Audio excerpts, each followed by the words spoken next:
Take a break from your busy schedule and join Harold Sala for Guidelines, a 5-minute commentary on living. Writing my book on heroes, people who have made a difference in our world, was the result of reading a featured story in a news magazine.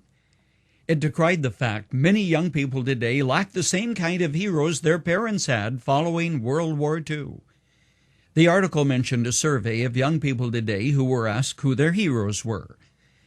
Their answers included primarily rock stars, sports heroes, and movie personalities. A few political activists were named.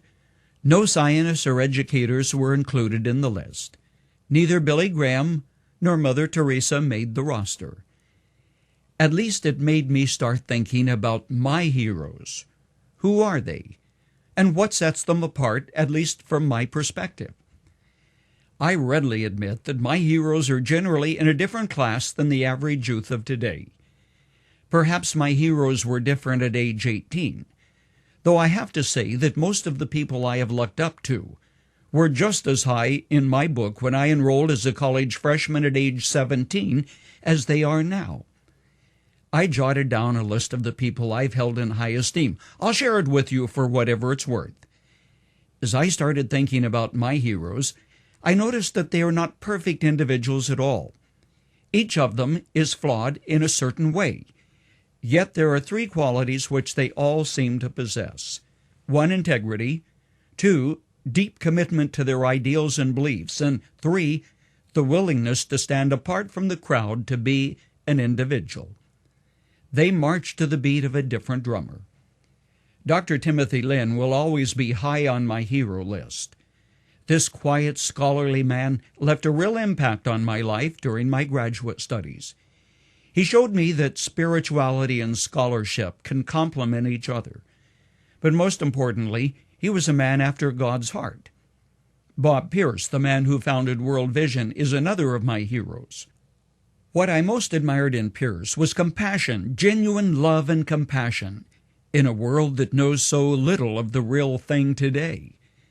Another hero of mine was George Mueller, that great man of faith and prayer who built orphanages in Bristol, England, a man who defied the German rationalism of his day and learned the simple lesson of faith.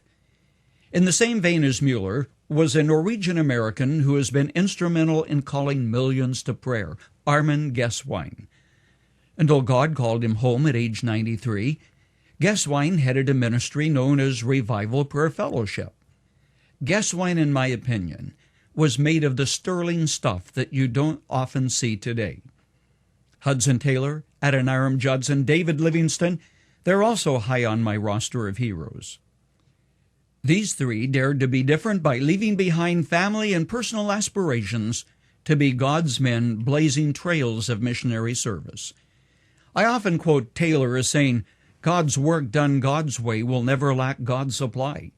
And we have found that to be true in years of broadcasting here at Guidelines. There are also more than a few women whom I have held in high esteem as well.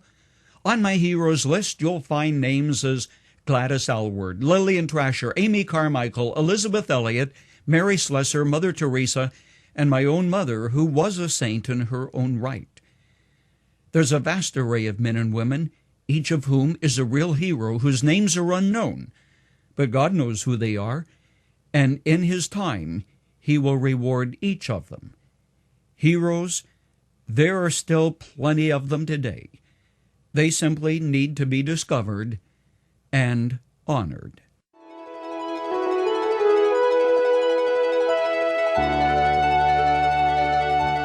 You've just heard Dr. Harold Sala with Guidelines, a 5-minute commentary on living. If you would like to listen to the program again, download a copy, subscribe to our e-commentary, or view other resources, visit guidelines.org. We would like to hear from you too. You can email us at info@guidelines.org. That's info@guidelines.org. Thanks for listening, and we invite you to join us again for the next edition of Guidelines.